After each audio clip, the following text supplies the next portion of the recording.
thermodynamics, space mission design, and right now I'm exploring numerical relativity. So yeah, it's a lot of computational stuff. And in terms of philosophy, well, I'm interested in philosophy of science, consciousness, especially neuroscientific frameworks of consciousness and formal logic and its inadequacies. So I think I'll start now. I'll start sharing my screen, and I'll hope that I can see the chat box. I guess okay, I can't. So Sitara, you'll have to read out if there are any messages there. Not So a problem. I'll be here. Yeah. yeah. So the talk's title is Thermodynamics Near Black Holes, Charge, Gravity, and Temperature. And I hope it's not too clickbaity. Well, for one, let me just clarify the topic of today's talk is not black hole thermodynamics. So I'm not going to talk about Hawking radiation or Unruh effect or quantum fluctuations of empty space, none of that stuff. The talk is about thermodynamics, and um, the word black hole just appears because it's a convenient sort of description when you're talking about um, different geometries and general relativity. So yeah, I hope it's not too clickbaity. I discussed this with Sidara. The alternate title would have been Tolman-Ehrenfest effect in Reisner-Nordstrom geometries, which wasn't too inviting, so we just decided to stick with it. But yeah, okay. So wait, is it that a part of my screen is blocked because of the floating video thing? No, no, no, no. We can see everything. Okay. So before I get into the physics of it, let me just address this very common compromise in physics pedagogy. We often teach theories that we know are inadequate or inconsistent, or to use a harsh word, wrong, because they are easier to teach. And that makes a lot of sense in a lot of different ways. We don't shove down general relativity down the throats of eighth graders or ninth graders. We teach them Newtonian gravity, even though we know that it's inadequate, it's wrong, it doesn't work in a lot of different places. And a lot of times these easier to teach theories are stepping stones to understand the more complete formulations. But and also in a lot of different contexts, you need to develop a certain level of mathematical competence. You need to come to terms with a lot of different philosophical ideas before you can engage with the more powerful theory. But what I want to demonstrate today is that there are gaps in thermodynamics which have been discussed in the relatively recent past, and these gaps can be explained to students at an undergraduate level. And these gaps help in opening up two different paths of exploration. So what today's plan is going to be, today's plan is that I will take two results for granted. I would not show you the rigorous derivations of two results. These are two rather common results. And using those two results, I will demonstrate the inadequacies in laws of thermodynamics as it is taught conventionally in undergraduate thermal physics courses, in 11th and 12th when you're teaching about when you're taking chemistry classes or physics classes. And what these inadequacies would enable you to do is either take a backwards approach in terms of exploration, where you can go back and you can try to more rigorously question the assumptions. You can try to understand why did I take the two results to be true without proving them, or you can take the forwards approach where you accept that okay, those two results were true, the inadequacies that were explained are also correct. So what I have now is a modified framework, and now I can try solving problems in the modified framework. And at least to me, this a good pedagogy not only opens up and streamlines the possibility of a student exploring this backwards and forwards approach, but it also in some ways motivates you to do so. It urges you to do so.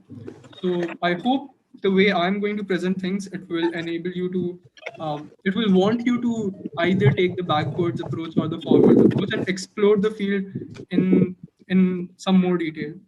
I think someone's microphone is on, so if you can mute yourself, that would be helpful. Okay. Yeah. So what's on the menu for today? What I'm going to present are three arguments. There is the first argument, which is the central one. Everything, almost everything else that I'm going to talk about today, is in some ways an an extension of that argument. And that argument is the first argument. It's Maxwell's two-column argument. I will try to explore it in some detail, although Maxwell, when he published about it, he just wrote three sentences about it and then moved on. Then the second argument is Santiago and Viser's universality of gravity argument. And this argument, or the essay which explained this argument, it won it won the Gravity Research Institute's essay prize, I think in 2019. Um, and then I'll talk about Kartik's causal influence argument, which, if you think purely in terms of novelty, it contributes very little to the discourse. But again, the point is not to, the point of this presentation is not to share with you some massive new discovery, some massive um, um, new realization. The point of this talk is to establish that there are gaps in thermodynamics which can be addressed at an undergraduate level, which do not require you to delve really deep into general relativity. So, um, to understand the first argument, you will need to have the background uh, that that makes you come to terms with the idea that perpetual motion is disallowed. I hope everyone here is in some ways convinced by this idea that perpetual motion is disallowed in conventional thermodynamics. If someone is not, um, someone does not believe that perpetual motion is disallowed by laws of thermodynamics, then um, then for those people it might be the presentation might be a little difficult to follow along. But if you're not convinced, then you can just instead of me using two results for granted, you can just think of me using three results for granted. And then if you want to explore this, then you can use the backwards approach and read about why perpetual motion is disallowed.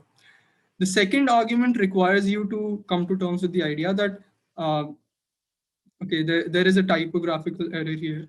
But the second argument just needs you to come to terms with the idea that gravity can redshift light, um, or light in itself is affected by gravity, or photons are affected by gravity. And this again, even if you've just followed general relativity in a very popular science manner, you might have heard about Arthur Eddington's photograph of the eclipse of 1919, where he tried to picture the stars that were behind the sun. So light is curved by gravity, or black holes take in light, and light cannot escape black holes' gravity. All these point towards the idea that light is affected by gravity. And then the third argument, where I'm talking about causal influence, um, need you to accept the idea that gravity is in some ways curvature of space-time, and the curvature is defined by this thing called metric. I will take a slight detour and I will talk about metric in more detail later. But yeah, let's start with Maxwell's two-column argument.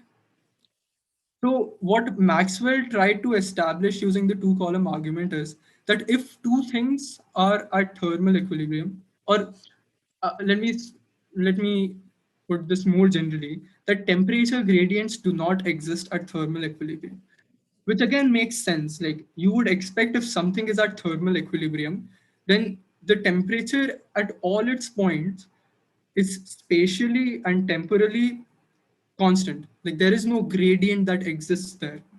And that is what Maxwell tried to establish. And he did that using a very, he did that not by using a lot of mathematics, but by using pure logic. And that's why I think it's a very beautiful argument. So what he did was he assumed that there are two columns of gas or whatever substance that stand on a base.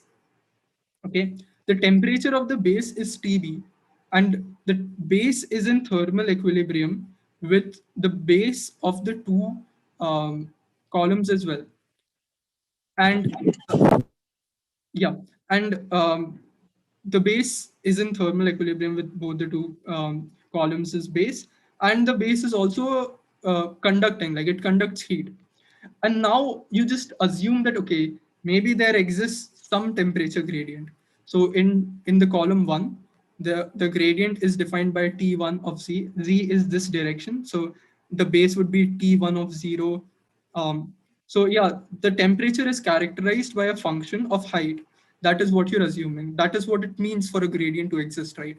That there is a gradient, and it is defined by the height. So this is the spatial parameter that defines the gradient in the first column, and in the second column it is defined by T2 of C. So at any height, suppose this is like at this height, it's 10 centimeters above from the base. So you can find its temperature by um, plugging in the value of Z, which is T2 of 10, and you can find the temperature here. So let us start by assuming that temperature gradients exist at thermal equilibrium.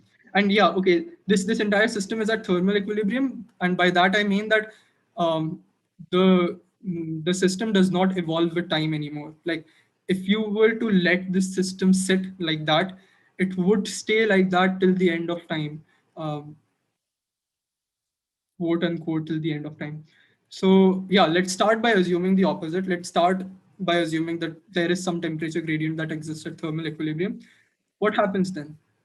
So I have demonstrated the temperature gradient using two different colors. So you can think of blue as the cooler regions and red as the hotter regions.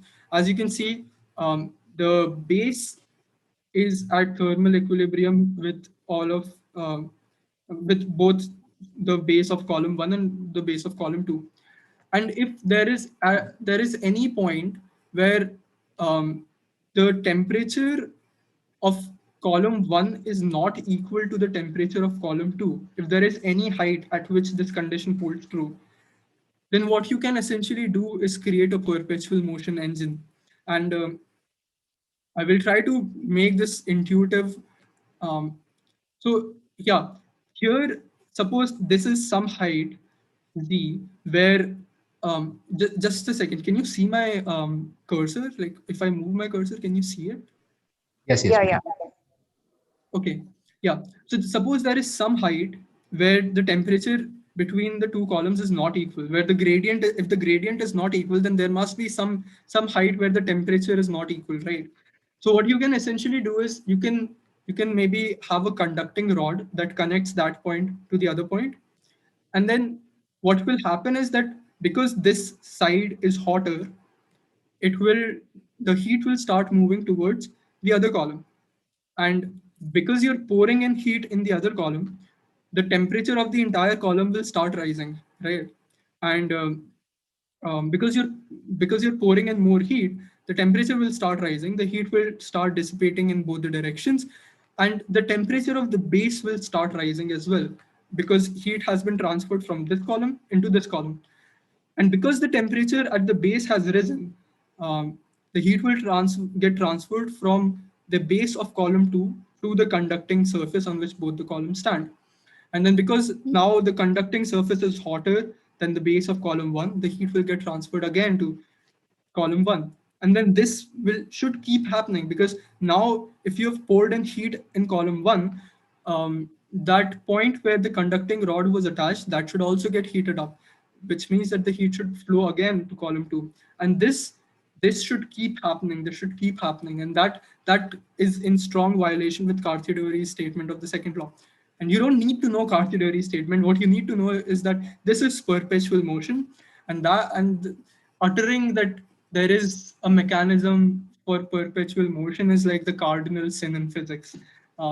In fact, patent offices around the world have stopped accepting patent ideas that use the word perpetual motion, because that's just how scientifically established it is that you cannot have a mechanism for perpetual motion. So yeah, what you have here is perpetual motion, but perpetual motion is disallowed. So at this point, what we have established is that temperature gradients cannot be unequal between two columns. And from here, Maxwell used an empirical observation. He said that temperature, I haven't observed any temperature gradients in ideal gas columns. Like if there is a gas column which is at thermal equilibrium, there is no sort of difference between the base temperature and the temperature at the top of that column. And because no temperature gradient exists in in an ideal gas column, no temperature gradient should exist in any substance in any column made of anything at all. Because if a temperature gradient existed in that column and the temperature gradient did not exist in a in an ideal gas column, then you can just keep both of those columns on a conducting surface, and then you can create perpetual motion out of it. So that was Maxwell's argument to establish that temperature gradients do not exist at thermal equilibrium. Now we move on to Santiago and Viser's argument that they presented. You can find a preprint of their paper on archive, or you can also find the PDF of their paper on Gravity Research Institute's website. What I have done, so they used a, a constant gravitational field. But what I have done is adapted their argument into spherically symmetric gravitational field, and they shouldn't change things much. I mean, in fact, it doesn't change anything in terms of its physics. You just have to account for the spherically symmetric curve.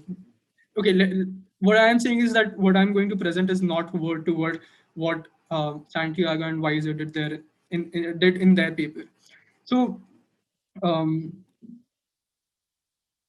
what they started off with is imagining that there is a giant photon gas column.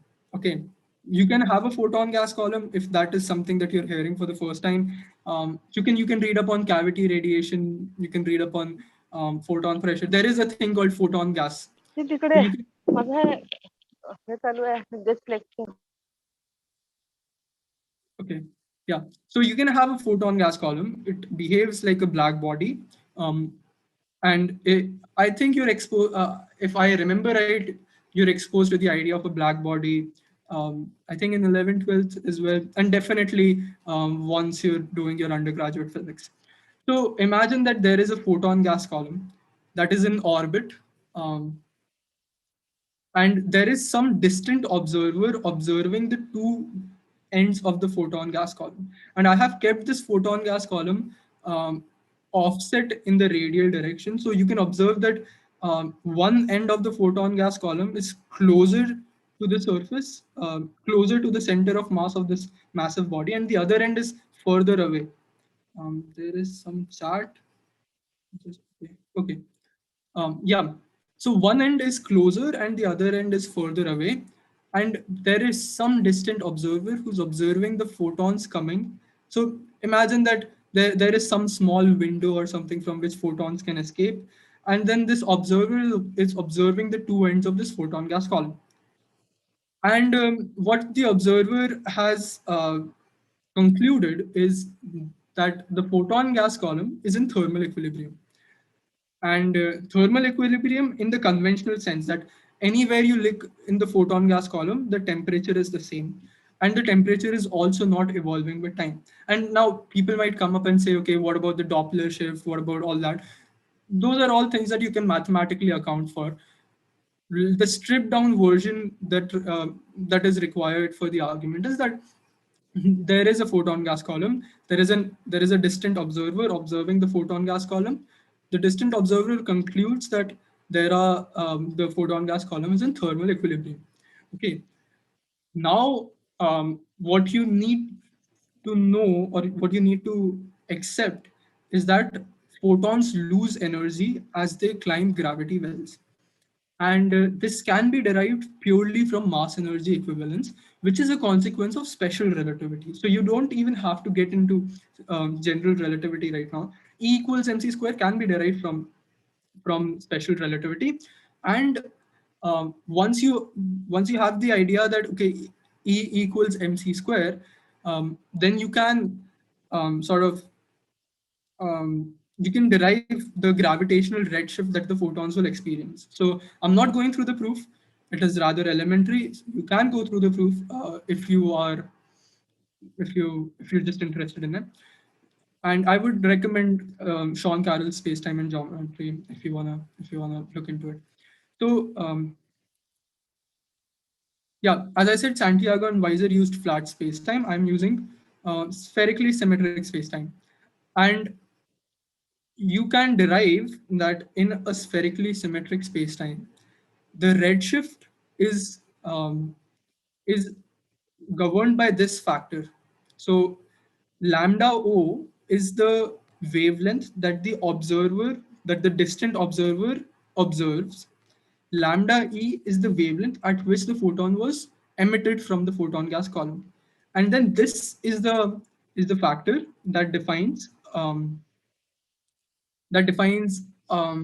much, like, this is the redshift factor, which would, I shouldn't use redshift factor because that is defined in a different way, but this defines how much there would be, how much change would there be between the wavelength that was at which the photon was emitted and the wavelength at which the observer observed the photon.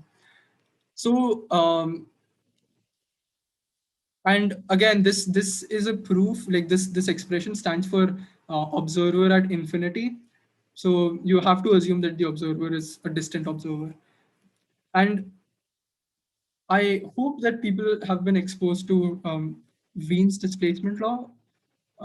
But if you haven't been exposed to Wien's displacement law, it's a very intuitive idea.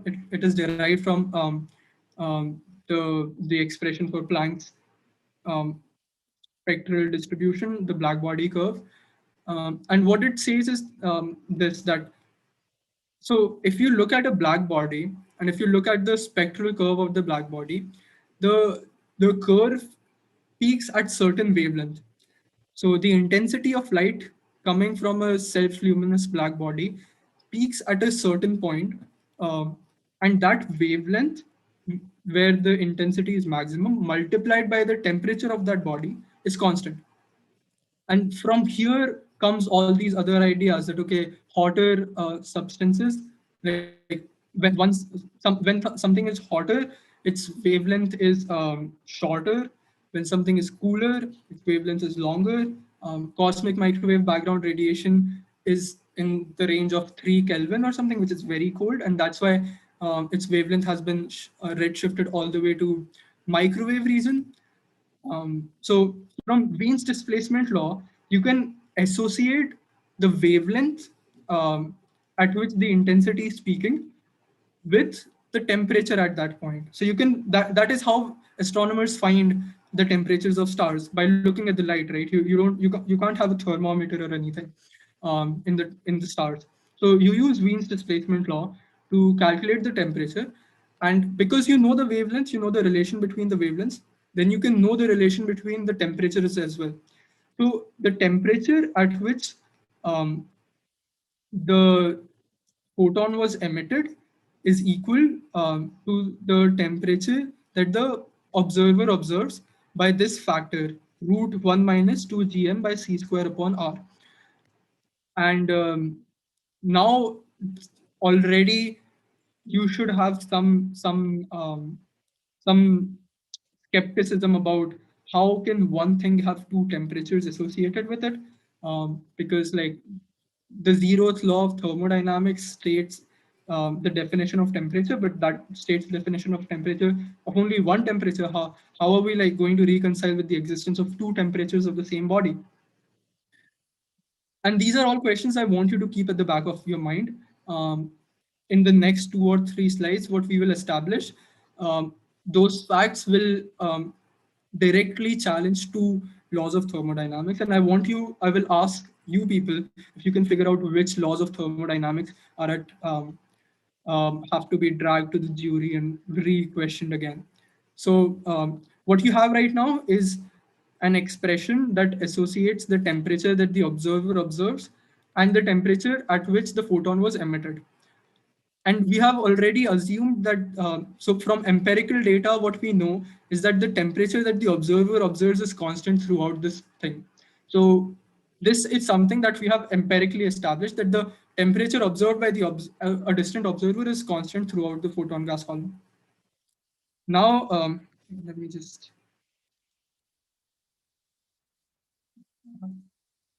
Yeah, okay, let me, yeah, I'll just go back to this. R is the radial distance from the center of mass to the point from which the photon was emitted. I'm so sorry, I forgot about this. So yeah, R is the distance, the radial distance from the center of mass of the massive body, which is creating the curvature in space. And and that is why I kept this offset from the radial direction. That so you can see that one end is closer, the value of r for one end is smaller compared to the value of r on the other end of the photon gas column.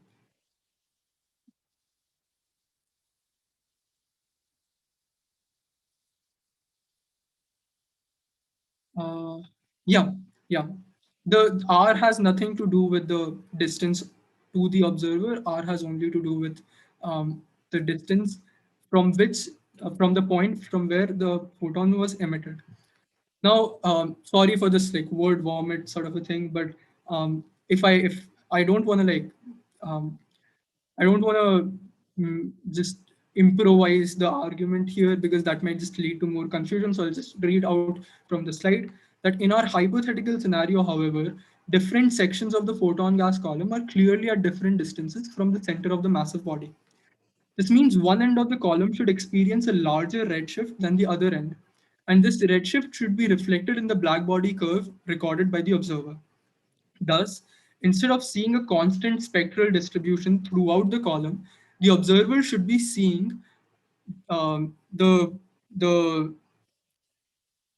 what the observer should be seeing is a spectral distribution with displaced intensity peaks at different positions of the column. And this is a clear contradiction because empirically what we have is a situation where we see that uh, the entire column is at one temperature, but from our theoretical model, if you want to reconcile the gravitational redshift, you need to acknowledge that the the the the photon gas column should not be at a um, should you should not be observing something, but you are observing something. So what do you do now? The only way the observer would observe spatially constant temperature throughout the column is if there existed a temperature gradient that would exactly cancel out the gravitational redshift experienced by the photons. Therefore, we end up with an expression for locally measured temperature of the photon gas column that, though temporally constant, is a function of position. So what you have right now is a constant temperature, which was observed by the observer, TO, and another temperature that is a function of radial distance from the body. So the only way to reconcile these two ideas if there existed two different temperatures, one temperature which had a gradient. So TR is the temperature that would be measured by a local observer there. If you had thermometers right there in front of the photon gas column, this TR is the temperature that you would be measuring. So TE is not constant through space. It is in fact a function of radial distance. TO is constant, which is the temperature observed by a distant observer, and this is the factor that connects both the temperatures. Root 1 minus 2 gm upon c square minus 2 c square r. And I'll just check if there are any messages in the chat. Yeah. So this is the expression for Tolman gradient of, in a spherically symmetric spacetime. You don't have to really worry yourself about spherically symmetric spacetime and everything at this moment. Uh, but the point is that when Tolman and Ehrenfest worked on this derivation for the first time, they they had to use relativistic fluid mechanics, and that is how they came up with this expression, which is far more complicated than what I presented right now. And what I presented right now is something that Santiago and Viser came up with. And this is a much more simple argument to come to the same expression, come to the same mathematical relation between the local temperature and the temperature observed by a distant observer. So yeah, that's just like a side note, a historical side note. And now what you have established is that there exists a temperature gradient in photon gas columns. But let's just recall the Maxwell's argument that if there is a temperature gradient demonstrated in the photon gas column, then the same temperature gradient should be demonstrated by every other substance. Otherwise, we can again run an engine perpetually between them.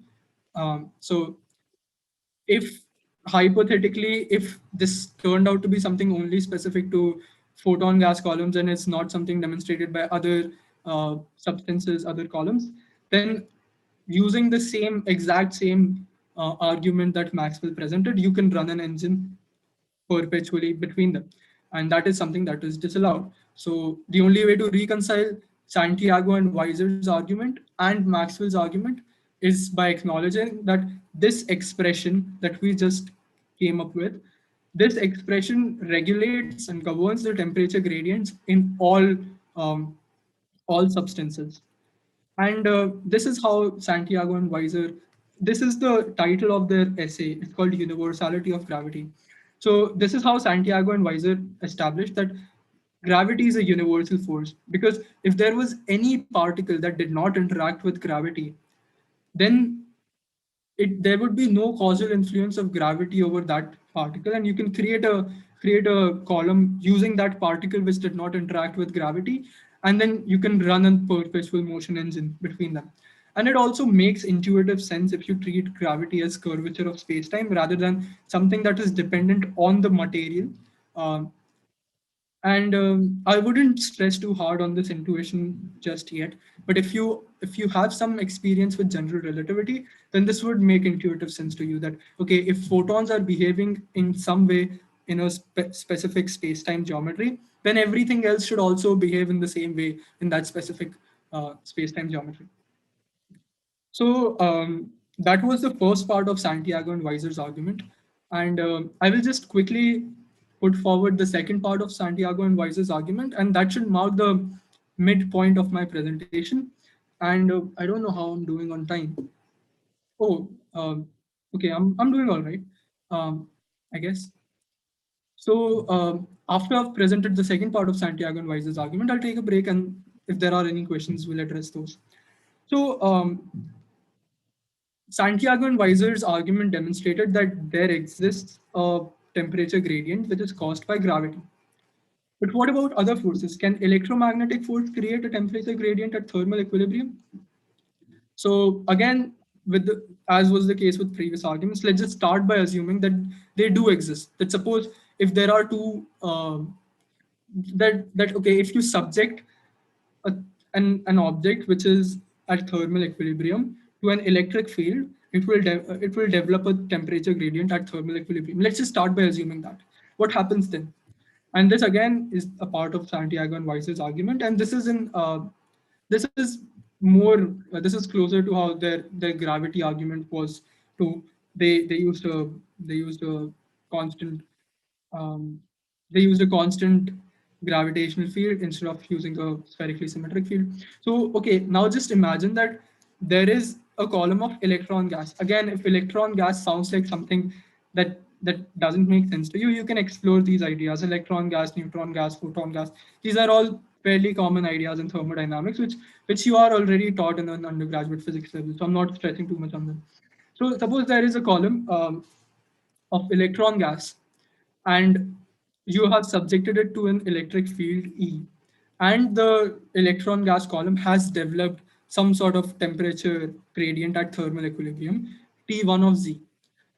Now, this is exactly like Maxwell's two-column argument. What you do now is you make another gas column of neutron gas. And now you know that neutrons do not interact with the electromagnetic field. Um, I mean, okay, there might be some people who would have contentions with those, but let's just at this point let's just take it for granted that neutrons do not interact with an electric field. So what you have is a similar setup where there is a conducting surface on which both these two columns stand. The conducting surface is at thermal equilibrium with the base of electron gas column and the base of the neutron gas column. And in this situation, what you have after subjecting both the gas columns to an electric field is by assumption, a temperature gradient in electron gas. But because neutrons do not interact with the electric field, there is no way that the electric field can create an there is no causal relationship between electric field and a temperature gradient in a neutron gas column. So even if there exists an electric field, the neutron gas column would not demonstrate any temperature gradient because it just does not interact with the electric field, right? So what you have in this situation is a temperature gradient in the electron gas column, but no temperature gradient in the neutron gas column. And that, let me just read it out from here. If the adjacent column is made up of non-interacting particles such as neutron gas, such as a neutron gas column, then electric field has no causal influence over the second column, thus creating a situation where there exists a temperature gradient in the electron gas column and no temperature gradient in the neutron gas column at thermal equilibrium. And this should raise some skepticism already, because as I said, the Maxwell's two-column argument really forms the foundation of everything in this presentation. If there was a temperature gradient here and there was no temperature gradient here, then let me just go back to this graphic. You can again run an engine by connecting a conducting rod and then having a perpetual motion engine running. So perpetual motion is something that is disallowed, and therefore we come to the conclusion that electric fields cannot create temperature gradients at all. In fact, any force that is not universal, um, yeah, yeah. So any force that is not universal, and universal in the sense that any force that depends um, on charge or the existence of mass or things like that, any force that is not universal um, would not be able to create a temperature gradient, because then that would allow for the creation of perpetual motion. And that is how Santiago and Viser established that temperature gradients are not created, are not caused by electric fields, because you can always create another column on which there is no causal influence, and then you can run a perpetual motion engine there. And that is where sort of my argument comes in. But because general relativity is not taught at an undergraduate level, so I will have to take a brief detour to just introduce the components that are essential for my presentation. Um, Yeah. So, but before that, are there any questions that you would want me to address? If there are any questions, then this is a good point, because from now I'll delve into something different. Mm, there is nothing on chat. I think everything in the chat has already been addressed. So, if there are no Yeah, questions, Kartik, can you listen me? yeah. Yeah, I had put that in chat. See, I must confess that I have not understood much of what you said later. But regarding this perpetual motion disallowed, doesn't violate the second law of thermodynamics? Um, I'm sorry, your voice is not clear. Can you just type out the question in the chat and I can read it Yeah, from there? I have put that in the chat box. Yeah. So I got something related to perpetual motion and second law of thermodynamics, and but I couldn't get the entire sentence. So if you can just type it out, I can read it from there. That's Does his question, I think. Yeah. does it not violate? He's asking.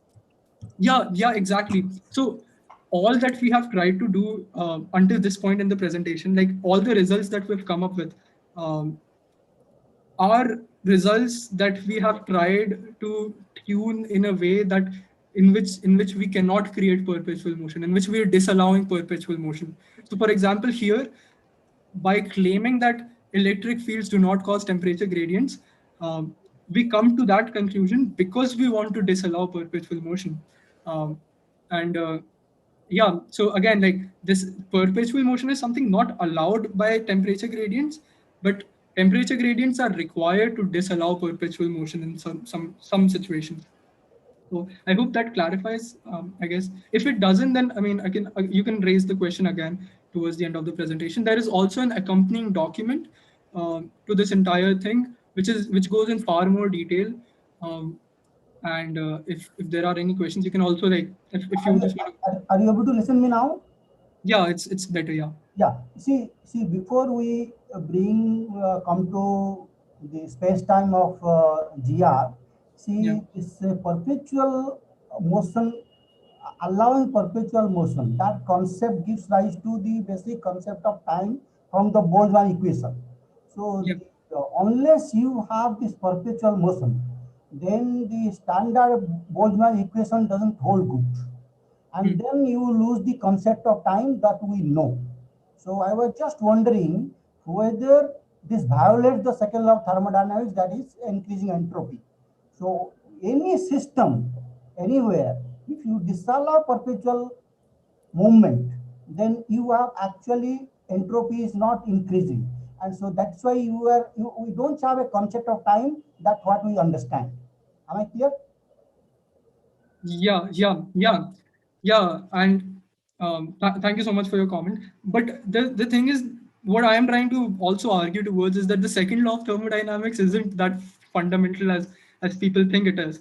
In fact, if you just like, I will come to it about how.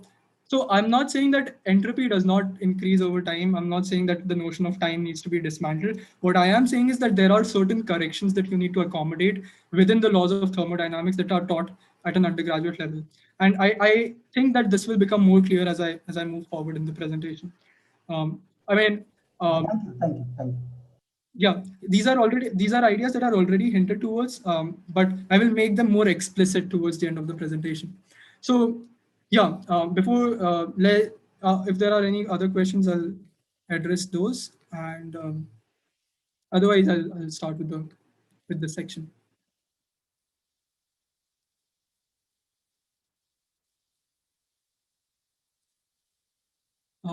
I am assuming that Aryan asked me to send the link to the document that I'm talking about. I will do that. Um, and Keshav asked about a non-universal force. So a non-universal force is simply a force that interacts differently with different materials or different particles, or is a function of some so, for example, gravity acts on everything. It does not matter whether it's a photon, it's an electron. Gravity is something which has a causal influence over everything. But if there is a force for which causal influence is contingent over a particular variable, then that force is a non-universal force. So, for example, electromagnetic force cannot act on something which does not have a charge. So that is not a universal force because it's contingent on the presence of charge. Um, I hope that makes sense. I mean, there are some nuances involved here, but So is gravity the only like universal force or what? yeah, that is what most physicists think, that gravity is the only universal force. Okay. Yeah. So okay, let's. I have 10 minutes. I think I had to wrap up by 7. I guess. So I'll try to do that. So let's take a brief detour to get comfortable with the idea of a metric, and if You can even if take you 15 minutes more, not a problem. So okay, okay, great. So this this thing here is called the Einstein's field equation. Let's just start off by eliminating this term here. This is called the cosmological factor. We can just like ignore that. We don't have to worry ourselves with this at all. Let's just like imagine it's not there for now. Okay, it only becomes relevant at cosmological scales. It's not there for our intents and purposes. Um, but what we have in this field equation is this left-hand side, which involves this thing called the Ricci tensor. This R here stands with no indices, is the Ricci scalar, and G mu nu is the metric. So everything here describes geometry in some ways. G mu nu, or the metric, is the variable that you solve for in Einstein's field equations. So you get a certain configuration of mass of energy, and you try to solve solve for the metric there. So uh, should I? Okay, I'll just do that for the sake of completeness. G mu nu is the metric. Metric defines geometry of a particular space, and what it does is define the distances, invariant distances, and R mu nu is the Ricci tensor. Tensor is something that does not change with coordinate transfer. Oh, I'm so sorry. I'll just there is someone at the door.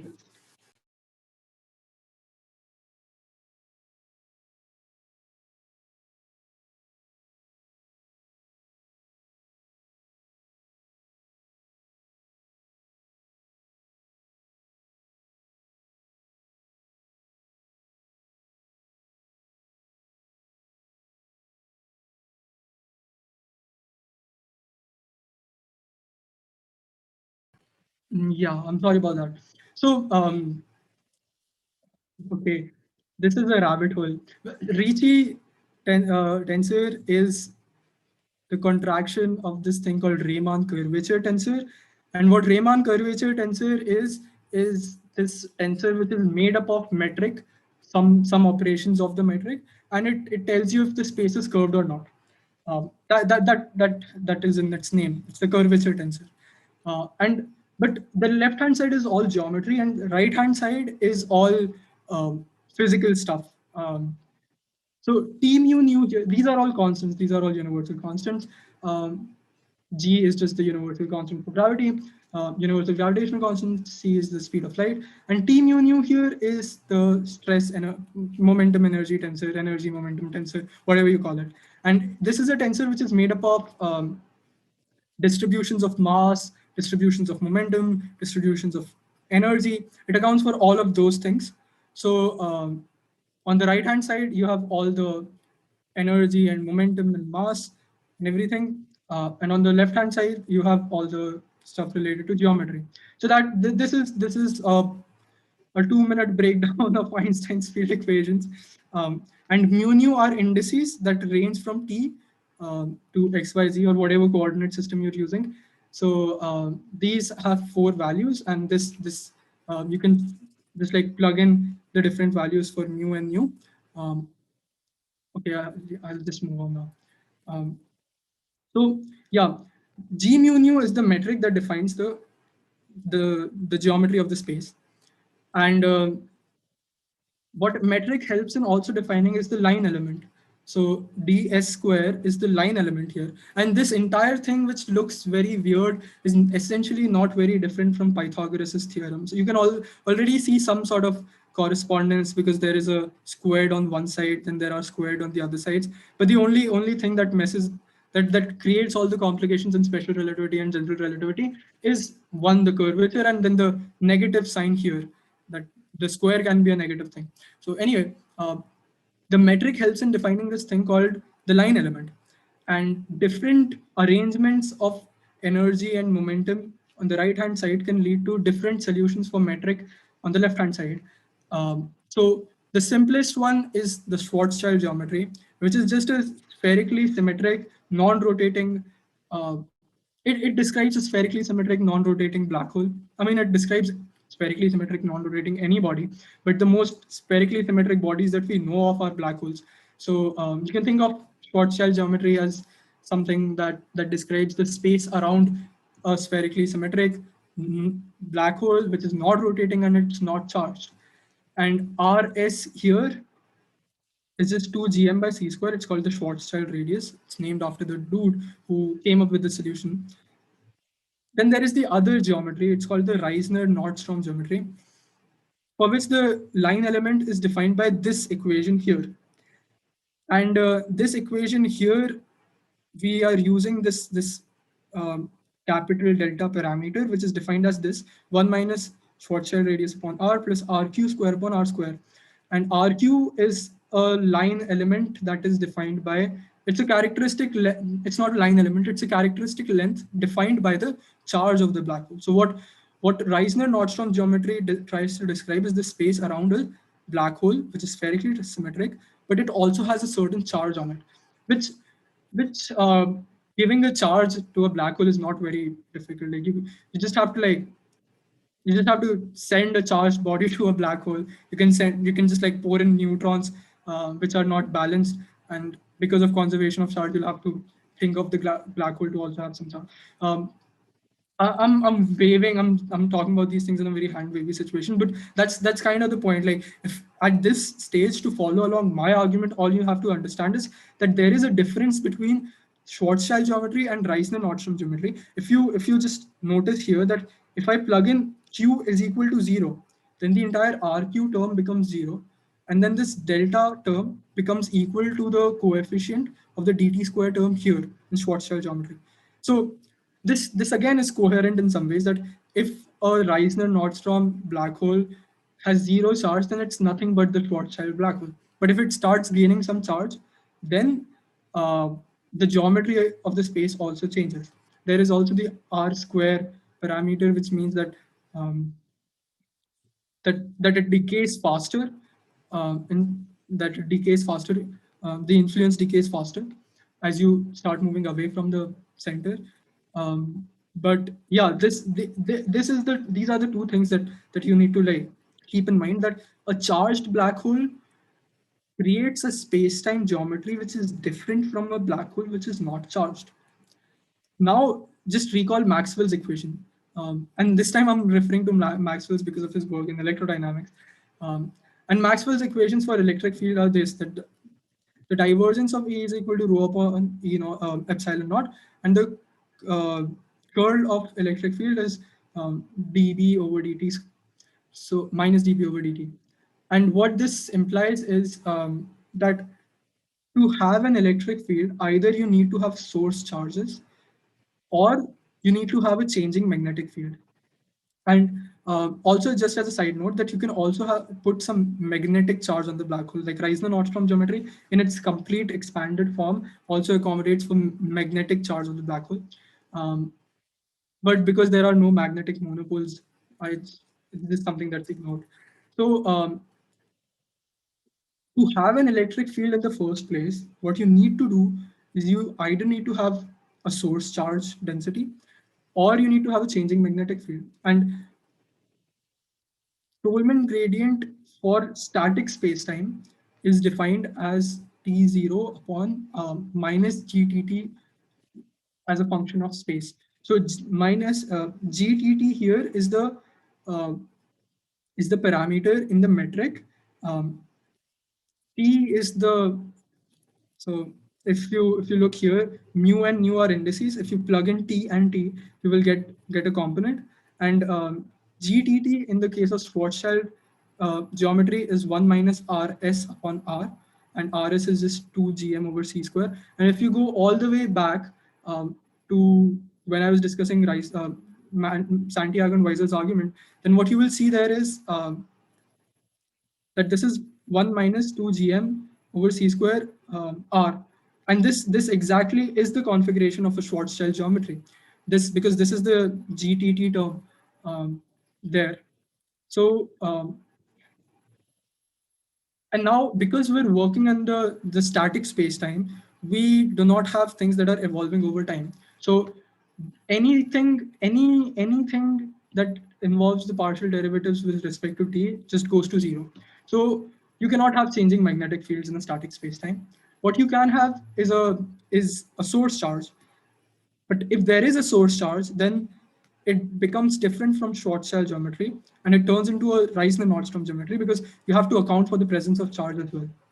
So with all these things in mind, now you can come back to the question that, okay, are temperature gradients at equilibrium in static spacetime affected by the presence of electric field? Well, as was demonstrated by Santiago and Viser's argument, that if the electric field could influence the temperature gradient at thermal equilibrium, then it would allow for the existence of perpetual motion machines. Therefore, we rule out the possibility of a contribution by the electric field at thermal equilibrium. However, in a static spacetime, electric fields cannot exist without a charge. So there must be a source charge for there to exist an electric field at all. And since the existence of charge affects the spacetime metric, and the spacetime metric affects the temperature gradient, the presence of electric field doesn't contribute to the temperature gradient in an indirect manner via gravity itself. So if you just look at the Santiago and Viser's argument for the electric field temperature gradient, you will have to realize that here we just ignored that gravity exists. Here we were only studying electric field, right? But if you have to also account for gravity and and electric field, then you'll have to acknowledge the fact that if there exists an electric field, then there must exist a source charge. And if there exists a source charge, that would change the space-time metric. And because the space-time metric has been changed, the presence of the electric field is not inconsequential to temperature gradient. But because the causal influence is acted upon via gravity itself, this is completely consistent with Santiago and Viser's argument that gravity still is the only force that can create space-time, that can create temperature gradients at thermal equilibrium. But um, electric field, the presence or absence of electric field is not inconsequential to temperature gradients. And that, yeah, because of this idea, it still remains consistent with Santiago and Weiss's argument. So now we have covered a lot of different grounds. Let us go back to what I was discussing initially, that where are the gaps now? Once you have this idea of a temperature gradient, what are the laws of thermodynamics that need to be dragged to um, to question? So is there anyone who'd like to answer? Like, what are the laws of thermodynamics that need to be reformulated to account for these um, subtleties? Okay, since I'm running out of time, I'll just give the answer. The first law that needs to be sort of reformulated is the zeroth law, because what zeroth law gives you is a definition for temperature. But now we have two different definitions of temperature. So just like when you're learning about special relativity, there's a local time. There's a proper time and there's a coordinate time.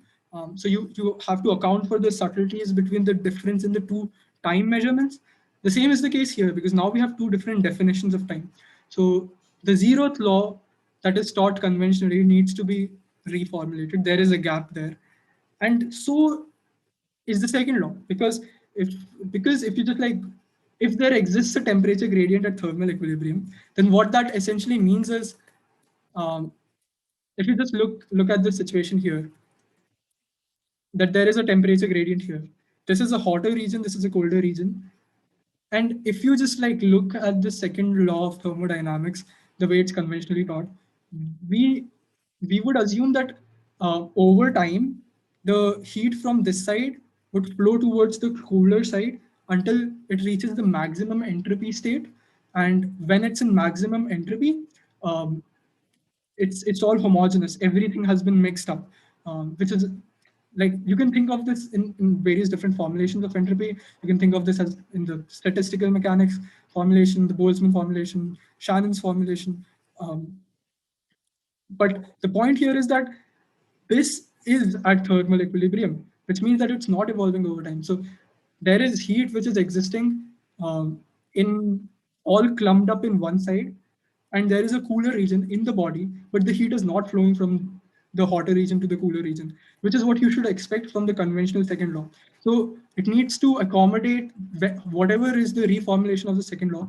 You need to accommodate for this idea as well, that there are two different temperatures, and heat is not flowing from one hotter region to colder region if you're thinking in terms of the local temperature. So let's go back to the flow chart that I made. I took two results to be true. I explained you the inadequacies. And now what I have tried to do is open up the backwards approach and the forwards approach for you to explore the subject further. So you can either take the backwards approach, you can try to see what is the derivation of gravitational redshift, you can see how exactly a metric is defined, you can study more about these things, or you can take the forwards approach. You can try to study what other theorems in relativistic thermodynamics exist. And let me just establish that none of this is very novel, except for maybe like my contribution. But relativistic thermodynamics is a well-established field, and or you can take the forwards approach um, and study about Tolman gradient in stationary spacetimes. So stationary spacetimes are different from static spacetimes. So the expression that connects the local temperature with the distant observer's temperature becomes different. And in a stationary spacetime, you can also accommodate for a rotating black hole, um, which is called, which can either be a Kerr-Newman black hole, or it can be a rotating charged black hole. Which is a Kerr-Newman black hole, or it can be a rotating non-charged black hole, which is a Kerr black hole. So you can also take the forward approach by just accepting everything that I have told you to be true, and then exploring where you can go from there, or you can take the backward approach. But I hope I've demonstrated my point that the inadequacies can be explained without you needing to know too much general relativity, and it also opens up both these pathways. And that is it from my side. Thank you so much. If you want to have a look at the accompanying document, you can go to my website, kartiktiwari.in/science, and you'll find it there with its original title called Tolman-Ehrenfest Effect in Reisner-Nordstrom Geometries. And yeah, that's it. I'll stop sharing my screen now. Thank you so much. Someone had a question, means generalization of laws must be done according to relative. Yeah, exactly. That's kind of what I was pointing towards, that when you are reformulating your laws of thermodynamics, you need to also account for general relativity now. So yeah, that's it from my side. Thank you so much. I hope this was interesting. I hope this wasn't too complicated, and I hope I fulfilled my promise of not making it too complex, and hopefully keeping it at a level, at an undergraduate level. Um, I mean, technically, I'm an undergraduate, so anything I say is at an undergraduate level. So yeah, thank you so much. Are there any questions? If not, then maybe we can start wrapping up. There's one from YouTube. I'll paste it in the Zoom chat.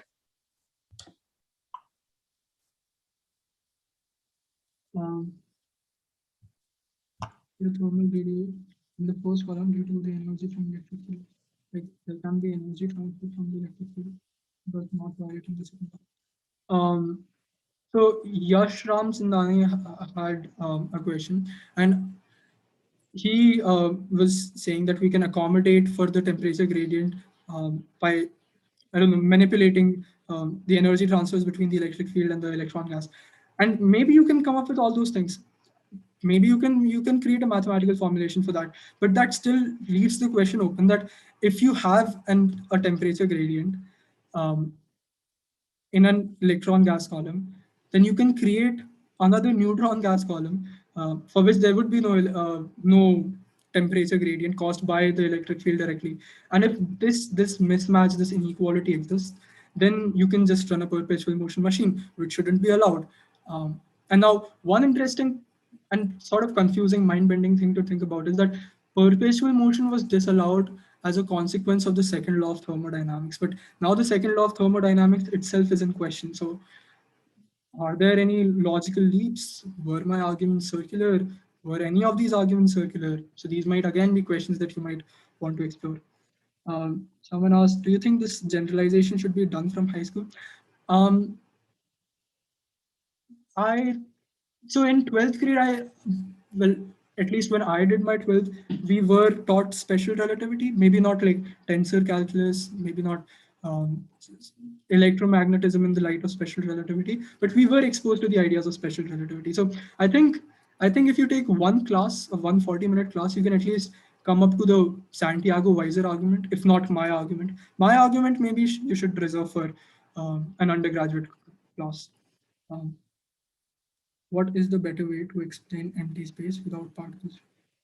Archel's question I do not really follow right now. I mean, it's an interesting question, but I'm not sure if it's directly related to the talk. So yeah, that's it, I guess. Are there any other questions? Any confusions? Would you like me to share resources? Okay, another question. If the electric field is applied to the first column, then does not the system itself become a perpetual engine? Okay, I'll just share my screen again. Let's see. Um, can I explain entropy again? Oh, that is a rabbit hole. Um, Explaining entropy. There are different formulations of entropy.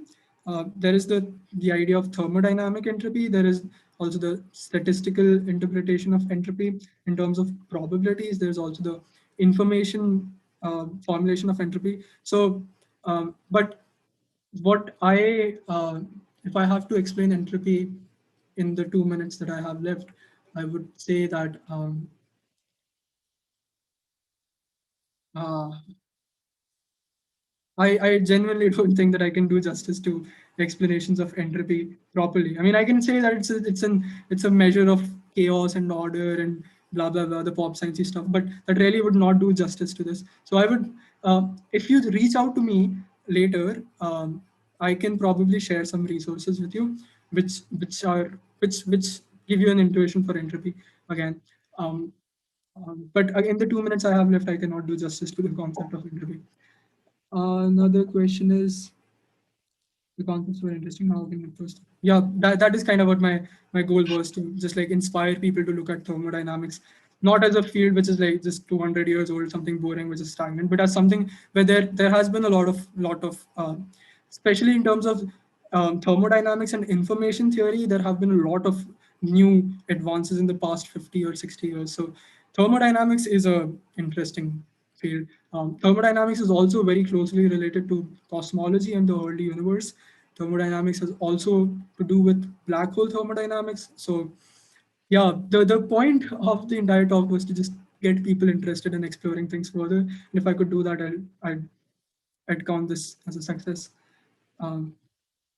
Yeah, as Manish said, so I think Manish was trying to refer to entropy. It's an measure of randomness. There are, in any explanation of entropy, there are a lot of subtleties involved. So I would recommend reading up on it by yourself, and if you have any questions, then you can always reach out to me. You'll also find my contact details on my website, kartiktiwari.in.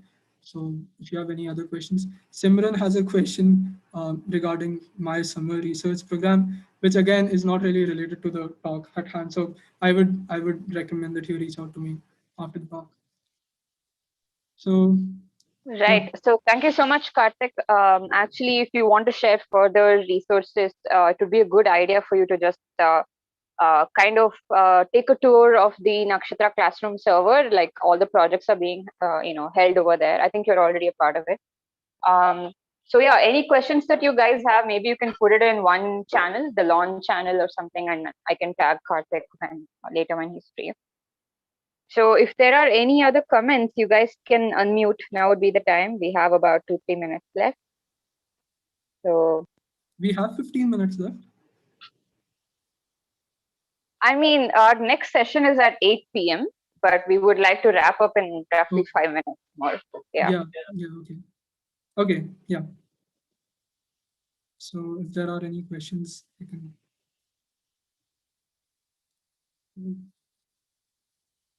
The heat to the Right. visual. I think you were about to answer the question by showing the column thing again.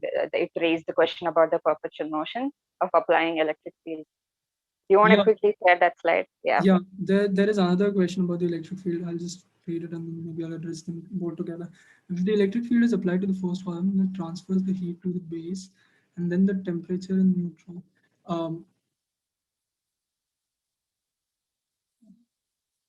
Okay, yeah, let me share screen now.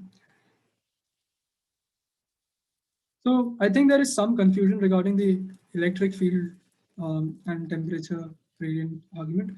So applying electric field does not really involve transfer of energy, in the sense that you can just keep a charge here, right? You can just keep a charge here, and that charge would create an electric field, right? So now what you have is an electric field. Passive electric field, you're not like actively generating the electric field. There is just a charge, and if there is a charge, there is an electric field. And the electric field exists here. Because the electric field exists, we assumed that that there might be a temperature gradient, and you must have these reductio ad absurdum proofs in mathematics, right? Because that is what most of these arguments were along the lines of, where you assume that, okay, if you have to demonstrate that the internal angles of a triangle are 180 degrees, the sum of internal angles of a triangle is 180 degrees, then one way to go about it is to assume that, okay, let's just say that the internal angles of a triangle are not equal to 180 degrees, and then you can come up with a contradiction. And in this case, the contradiction is the existence of perpetual motion in the first place. So if you can somehow create a mechanism that allows for perpetual motion, then that is something from where, using which you can discard your initial assumptions. So we assume that the electric field creates a temperature gradient. And temperature gradient means that the temperature at the base is different from the temperature at the top, and there is some sort of like temperature is a function of position at thermal equilibrium. So the temperature is not changing over time, but it changes over position. And from there, we manage to create a perpetual motion mechanism. But since perpetual motion is disallowed, we decided that, okay, if it creates perpetual motion, then we must discard our assumption. And what was our assumption? Our assumption was that electric field created a temperature gradient. So that is how we came up with this idea that, okay, electric fields do not create temperature gradients. And they really do not create temperature gradients.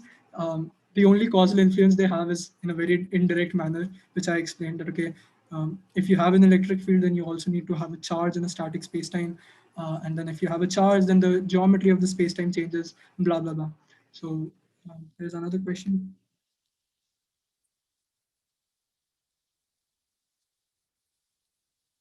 Yeah, as Aditya said, it's a proof by contradiction. And there is no straight contradiction in the sense that you have managed to derive A and not A. So it's not exactly a reductio ad absurdum. What was a reductio ad absurdum was um, the the first part of the Santiago and Viser argument, where we demonstrated that the photon gas column is in thermal equilibrium, like the temperature is constant throughout.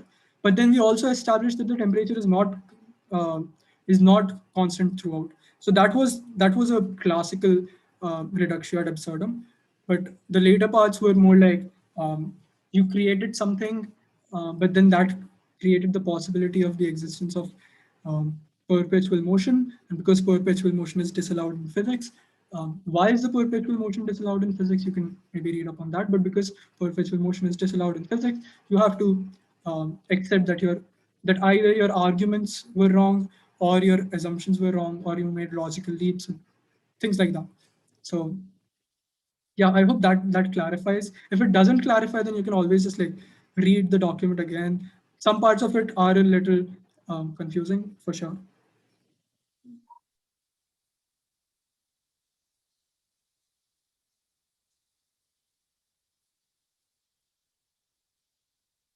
Yeah, so yeah, well, it's good that you noticed that I used quote unquote classical formulations of Maxwell's equations.